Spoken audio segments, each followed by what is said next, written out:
everybody, it's Christy Consular, executive coach and leadership expert. And I'd like to talk to you today about two areas in business where you need to be ruthless. Now, that might sound strange. It's good to be competitive, but should you really be ruthless? And to that I say yes, there are two big areas where to succeed as a leader and to help your team achieve their potential and really be able to achieve your mission, you've got to be ruthless. And here are the two areas. The first one is in your time, in how you focus and prioritize. And you've probably heard of the 80-20 rule or Pareto's principle. And essentially what that states is that you should spend 80% of your time on the 20% of the things that will really matter, that will really move you forward to achieving your mission.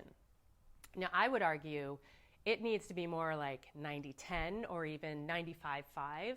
As much as you can throughout the day, you need to be asking yourself, are these the most critical things that we should be focusing on in order to achieve our goals? Now, that means you have to be really clear on what your goals are. And what I suggest is that you set goals in 2-week increments. So if you know a big goal, you want to chunk it down and think about over the next couple weeks, what are the most important things that we need to do? What do I want to be able to say that we've accomplished in 2 weeks? That's enough time to get some serious momentum. It's enough time to really make progress. So think about in 2 weeks, what do I want to be able to say? What will we have done? And then you spend your time accordingly. So you're checking up on yourself every couple of weeks. It's not like you get to mid-year and then you're just checking in. No, you want to be checking in at least every couple of weeks. And so while you're setting these 2-week goals, the other thing that's really important is that you head into each day with a plan. So you know, these are the couple things that I need to do in order to be able to hit that 2-week goal. If I get nothing else done today, these are the couple things that I need to do. And then what you need to do is block your time. Chunk out your calendar so that you're spending at least 50 to 90 minutes of block time on one task at a time. So whatever that looks like, you'll want to know, you're going to be going through this mental exercise of, is this the thing that's going to help me make the most progress in this next 50 to 90 minutes that's going to measurably move the needle so that I know at the end of today, I'll walk away satisfied that we made really good progress. So that's the first thing. You've got to be ruthless with your time and disciplined.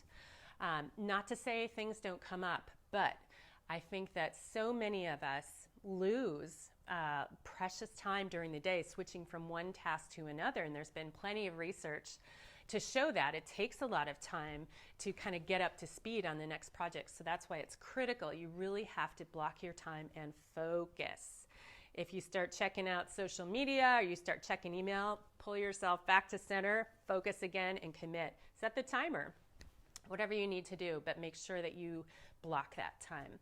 The second area where you really need to be ruthless in business is handling difficult people issues. Now, I don't mean you have to be ruthless with people. What I mean is that if there's a difficult situation, say someone on the team is in a position where they can't do a good job, maybe they don't have the skill sets that are needed, or maybe they're going through, maybe there's conflict on the team, whatever it is, you need to deal with that stuff early, because I have seen time and again that kind of negative kind of pull on the energy and the momentum of the team can spread. And so positivity is infectious, so is negativity. And especially if there's a toxic relationship or something going on in the team that is not useful for the rest of the team and is dragging the rest of the team down, you have to deal with it quickly. You can't hope it's going to go away.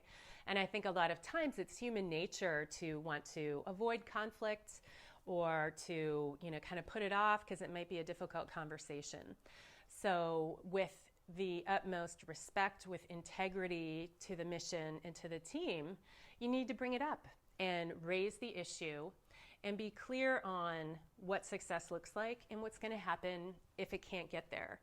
And then if it's a situation where the person would be better served being on a different team, working in a different area, dealing with that sooner versus later. I have never seen an example of when it was useful to drag that kind of a conversation out. So this is one area where you have to be ruthless and really honest with yourself and say, am I avoiding this because it's difficult for me personally or it makes me feel uncomfortable? Well, that's not going to cut it, because you have important work to do. You have the other people on your team to think about. You have your own leadership integrity to think about. And so you've got to handle those conversations, again, with the utmost respect and care, and do the right thing. And, I promise you, you won't regret it. The thing that I hear executives most regret is that they didn't handle difficult situations sooner. And then, unfortunately, it sort of infected the rest of the team. And then that's harder to recover from. So I hope you enjoyed today's tips, the 2 areas where you should be ruthless. First is with your time, and prioritizing your attention, and really being focused and present with the work that you're doing. And then the second one is handling those difficult people conversations quickly, with respect. And when you do both of these things, not only will you be setting a great example as a leader, you're going to be generating so much positive momentum for the team and really setting a great example. And that's what great leadership is all about. So until I talk to you next time, go out and make a great impact with your leadership. Thank you.